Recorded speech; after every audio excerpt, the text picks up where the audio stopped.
যারা হারলে পরে বলেন যে তাদের নেইমার ছিল না এবং জিতলে পরে বলেন তাদের নেইমারকে দরকার ছিল না।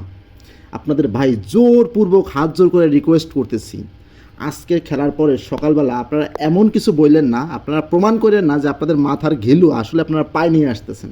এই জিনিসটা প্রমাণ করেন না, জোরপূর্বক রিকোয়েস্ট করতেছি। কারণ ভাই দেখেন, আজকে মেসি ফাউল করবে, মেসি প্লান্টি পাবে, 3টা রেড কার্ড পাওয়ার যোগ্যতা রাখে, এটা সেটা ইটিসি এভরিথিং।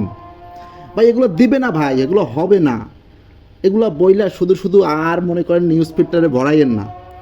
পারলে নতুনত্ব নিয়ে আসেন, আপনাদের কাছে জোরপূর্বক রিকোয়েস্ট করতেছি, আপনারা নতুনত্ব নিয়ে আসেন। এমন কিছু বলেন যে না এটা ভ্যালুয়েবল, এটা ভ্যালিড, এই কথাটার যুক্তি আছে, এমন কিছু বলেন।